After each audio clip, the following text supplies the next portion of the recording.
نبی پاک علیہ السلام نے فرمایا جب تم استغفار کرتے ہو نا تو اللہ ہر مشکل سے نکلنے کے لیے تمہیں رستہ عطا فرماتا ہے، اور اللہ تمہیں وہاں سے رزق عطا کرتا ہے جہاں سے تمہارا کبھی گمان بھی نہیں گیا ہوتا۔ کبھی نہ توجہ کریں، جب پوری طرح ٹوٹ جائیں نا پھر توجہ کریں رب کی جانب، جب پوری کوشش کریں کام نہ ہو تو پھر بیٹھ جائیں اپنے مالک کی بارگاہ میں، مالک اسباب جمع کر لیے اب تو مدد فرما۔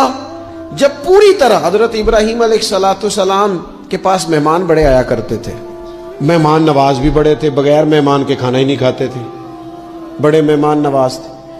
تو قحط پڑ گیا مصر میں، غلہ ہی نہیں ملتا۔ حضرت ابراہیم کا ایک دوست تھا، آپ فلسطین میں تھے، وہ مصر میں تھا۔ آپ نے اس کے پاس اونٹ بھیجے کہ 4-5 اونٹوں پر غلہ اناج رکھ کے مجھے روانہ کر تاکہ میں اپنے جو میرے پاس مہمان جمع ہیں ان کو کھانا تو دے سکوں۔ وہ اونٹ روانہ ہو گئے۔ حضرت حکیم الامت مفتی احمد یار خان صاحب رحمۃ اللہ لکھا ہے، چلے گئے اونٹ۔ اب مہمان جمع ہیں، ان کو بھی خبر دے دی گئی ہے کہ آپ فکر نہ کریں، غلہ مصر سے آنے لگا ہے، کھانا ملے گا۔ لیکن جب وہاں اٹھ گئے تو انہوں نے کہا قحط چونکہ بہت زیادہ تھا، اناج ساری ہم تقسیم کر چکے ہیں، اب تو ہمارے پاس غلہ نہیں ہے۔ وہ خالی آ گئے واپس۔ جب وہ خالی واپس آ رہے تھے نا اونٹ، تو جو آپ کے خدام لینے گئے تھے ان کے دلوں میں یہ خیال آیا کہ ہم اگر خالی واپس جائیں گے تو وہ جو مہمان ہیں وہ دیکھیں گے تو وہ تو بڑی آس امید لگائے بیٹھے ہیں کہ ہمیں آج کھانا ملے گا، تو وہ تو بیچارے مایوس ہو جائیں گے۔ انہوں نے اس طرح کیا کہ رستے میں کچھ ریت بھر لی ان بوریوں میں اور اونٹوں پہ ان کو رکھ لیا تاکہ پھر جا کے حضرت ابراہیم سے عرض کریں گے، وہ خود ہی لوگوں کو سمجھا دیں گے، ایسے خالی اونٹ لے جانا بہتر نہیں۔ حضرت حکیم الامت رحمۃ اللہ علیہ لکھتے کہ حضرت ابراہیم علیہ السلام آرام فرما تھے، خدام نے جا کے اندر جہاں وہ سامان رکھا جاتا تھا وہاں ریت سے بھرے ہوئے بوریے رکھ دیے، وہ چلے گئے۔ حضرت ابراہیم کی زوجہ جناب ہاجرہ اٹھی، انہوں نے کہا میں منہ کھولتی ہوں، گلے کا گندم پیستی ہوں، کھانا بنا کے دیتی ہوں۔ جب انہوں نے منہ کھولا نا اس کا، بوری کا، توڑے کا، اس بوریے کا، تو کہتی ہیں اتنی بہترین گندم نکلی کہ میں نے زندگی میں کبھی نہیں دیکھی تھی۔ حضور کی محبت کا ایک تقاضا اور بھی ہے کہ ہمارا نا اپنے نبی سے ملنے کو بھی دل چاہے۔ میں آپ کو ایک بات عرض کروں، شاید میں سارا دن ہی وظیفے بتاتا ہوں، دکان نہیں چلتی تو وظیفہ بتا دیں، بچے ایک دوسرے سے لڑائی کرتے ہیں تو وظیفہ بتا دیں۔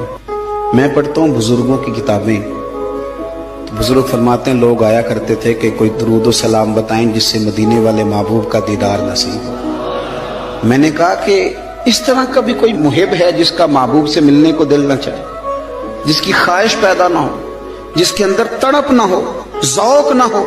آہستہ آہستہ وہ جو ہمارے سوتے خشک ہوئے ان کے اندر یہ دراڑ آئی کہ وہ جو خاص ذوق تھا، آپ پڑھیے نا قرآن مجید، حضرت ثوبان بن مالک رضی اللہ تعالیٰ عنہ حضور کی بارگاہ میں حاضر ہوئے تھے اور رو پڑے اور بڑا ہی روئے۔ تو حضور نے فرمایا کیوں روتے ہو؟ تو عرض کرنے لگے یا رسول اللہ جب دل نہیں لگتا تو میں زیارت کرنے آ جاتا ہوں۔ تو حضور نے فرمایا تو روتا کیوں ہے؟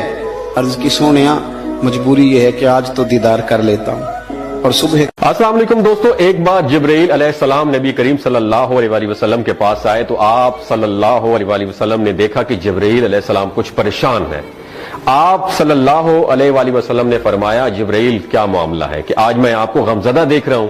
تو جبرائیل علیہ السلام نے عرض کی اے محبوب، کل میں اللہ پاک کے حکم سے جہنم کا نظارہ کر کے آیا ہوں، اس کو دیکھنے سے مجھ پہ غم کے آثار نمودار ہو رہے ہیں۔ نبی کریم صلی اللہ علیہ وسلم نے فرمایا کہ جبرائیل مجھے بھی جہنم کے حالات بتاؤ۔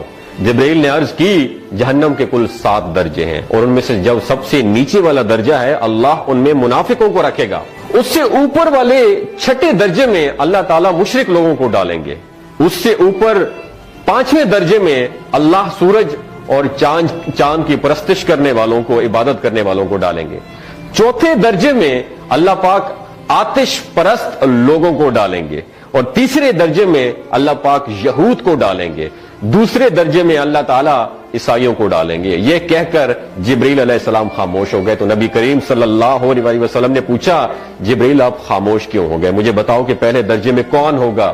جبریل علیہ السلام نے عرض کیا کہ اے اللہ کے رسول، پہلے درجے میں اللہ پاک آپ کی امت کے گناہگاروں کو ڈالیں گے۔ جب نبی کریم صلی اللہ علیہ وسلم نے سنا کہ میری امت کو بھی جہنم میں ڈالا جائے گا تو آپ بے حد غمگین ہو گئے اور آپ نے اللہ کے حضور دعائیں کرنا شروع کر دی۔ 3 دن ایسے گزرے کہ اللہ کے محبوب مسجد میں نماز پڑھنے کے لیے تشریف لاتے، نماز پڑھ کر حجرے میں تشریف لے جاتے اور دروازہ بند کر کے اللہ کے حضور رو رو کر دعائیں فرماتے۔ صحابہ حیران تھے کہ نبی کریم صلی اللہ علیہ وآلہ وسلم پر یہ کیفیت کیسے طاری ہوئی ہے، مسجد سے حجرے جاتے ہیں، گھر بھی تشریف لے کر نہیں جا رہے۔ جب تیسرا دن ہوا تو سیدنا ابو بکر صدیق رضی اللہ تعالیٰ عنہ سے رہا نہیں گیا، وہ دروازے پر آئے اور دستک دی اور سلام کیا، لیکن سلام کا جواب نہیں آیا۔ آپ روتے ہوئے سیدنا عمر رضی اللہ تعالیٰ عنہ کے پاس آئے اور فرمایا کہ میں نے سلام کیا لیکن سلام کا جواب نہیں پایا، لہٰذا آپ جائیں، ہو سکتا ہے آپ کو سلام کا جواب مل جائے۔ آپ گئے تو آپ نے 3 مرتبہ سلام کیا لیکن سلام کا جواب نہ آیا۔ حضرت عمر رضی اللہ تعالیٰ عنہ نے سلمان فارسی کو بھیجا لیکن پھر بھی سلام کا جواب نہیں آیا۔ حضرت سلمان فارسی نے واقعے کا تذکرہ حضرت علی رضی اللہ تعالیٰ عنہ سے فرمایا۔ انہوں نے سوچا کہ جب اتنے عظیم شخصیت کو سلام کا جواب نہیں ملا تو مجھے بھی خود نہیں جانا چاہیے، بلکہ مجھے ان کی نور نظر بیٹی حضرت فاطمہ رضی اللہ تعالیٰ عنہا انہیں اندر بھیجنا چاہیے۔ لہٰذا آپ نے حضرت فاطمہ رضی اللہ تعالیٰ عنہا کو سب احوال بتا دیا۔ آپ حجرے کے دروازے پر آئیں، ابا جان السلام علیکم۔ بیٹی کی آواز سن کر محبوب کائنات اٹھے، دروازہ کھولا اور سلام کا جواب دیا۔ ابا جان یہ آپ پر کیا کیفیت ہے کہ 3 دن سے آپ یہاں پہ تشریف فرما ہے؟ نبی کریم صلی اللہ علیہ وسلم نے فرمایا کہ جبرائیل نے مجھے آگاہ کیا ہے کہ میری امت بھی جہنم میں جائے گی۔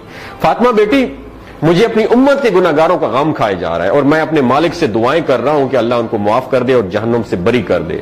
اور یہ کہہ کر پھر آپ سجدے میں چلے گئے، رونا شروع کر دیا، یا اللہ میری امت، یا اللہ میری امت کے گناہگاروں پر رحم کر، ان کو جہنم سے آزاد کر کے اتنے میں حکم آ گیا، وَلَسَوْفَ يُعْطِيكَ رَبُّكَ فَتَرْضَىٰ، اے میرے محبوب غم نہ کر، میں تم کو اتنا عطا کروں گا کہ آپ راضی ہو جائیں گے۔ آپ خوشی سے کھل اٹھے اور فرمایا کہ لوگوں، اللہ نے مجھ سے وعدہ کر لیا ہے کہ روز قیامت مجھے میری امت کے معاملے میں خوب راضی کرے گا، اور میں اس وقت تک راضی نہیں ہوں گا جب تک میرا آخری امتی بھی جنت میں نہ چلا جائے۔ بولتے ہوئے آنکھوں سے آنسو آنا شروع ہو جاتے ہیں بندے کے، جب بندہ سوچتا ہے کہ ہمارا نبی صلی اللہ علیہ وسلم اتنا شفیق اور غم محسوس کرنے والا ہے اور بدلے میں ہم نے ان کو کیا دیا۔ آپ کا 1 سیکنڈ اس ویڈیو کو دوسرے لوگوں تک پہنچانے کا سورس ہے۔ میری آپ سے عاجزانہ اپیل ہے کہ لا حاصل اور بے مقصد پوسٹیں ہم شیئر کرتے رہتے ہیں، لیکن آج اپنے نبی کی رحمت کا یہ پہلو کہیں ہم سے مس نہ ہو جائے۔